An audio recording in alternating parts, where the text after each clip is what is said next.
Message des guides de lumière, message de Maître Hilarion, en 2 parties. Première partie.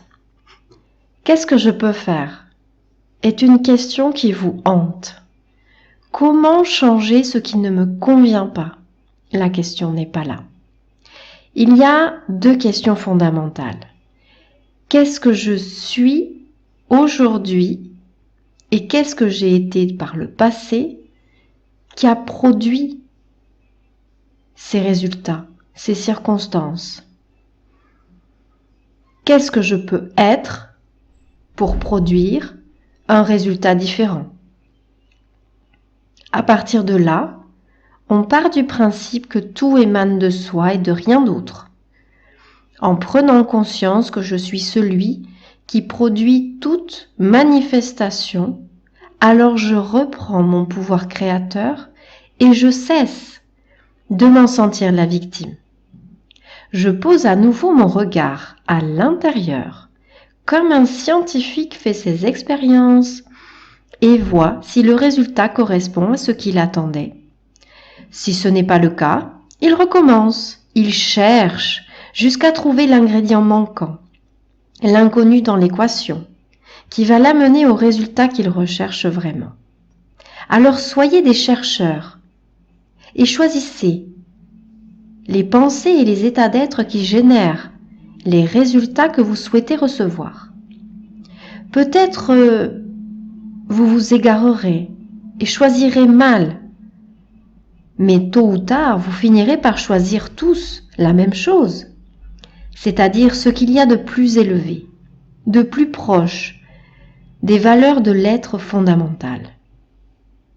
Vous vous détacherez de ce qui vous accablait et verrez cela comme une occasion de montrer la valeur intrinsèque de votre âme.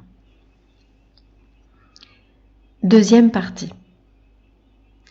Comment changer ce qui ne me convient pas? La question n'est toujours pas là. Elle serait plutôt comment changer ma perception vis-à-vis de ce qui ne me convient pas. Au-delà d'être ce chercheur qui révise sa formule afin de créer cette perfection tant recherchée, sois l'alchimiste qui voit déjà la perfection dans toute chose.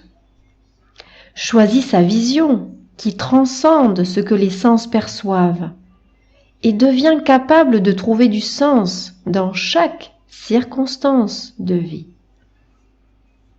Car chaque situation est là pour te montrer où tu en es et les choix que tu as faits.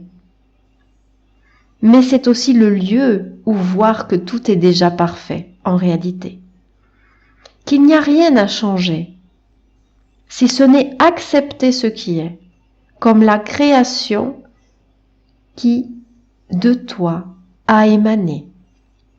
En acceptant, tu reconnais ce qui est ta vérité et ce qui ne l'a jamais été, afin de le sanctifier et de le remercier. Car tu ne peux goûter la sagesse si tu n'as pas expérimenté l'ignorance, et tu ne peux goûter à la compassion si tu n'as pas ressenti en ton cœur l'égoïsme et la rancœur. Pour être capable d'amour, tu dois vivre beaucoup de peur et de haine, afin de décider de ne plus choisir ces états d'être. Mais quand tu ne les choisiras plus pour répondre à ce qui est, alors tu pourras vivre l'état de paix, quel que soit ce qui se présente à toi, et ce que tu l'aies choisi, consciemment ou non.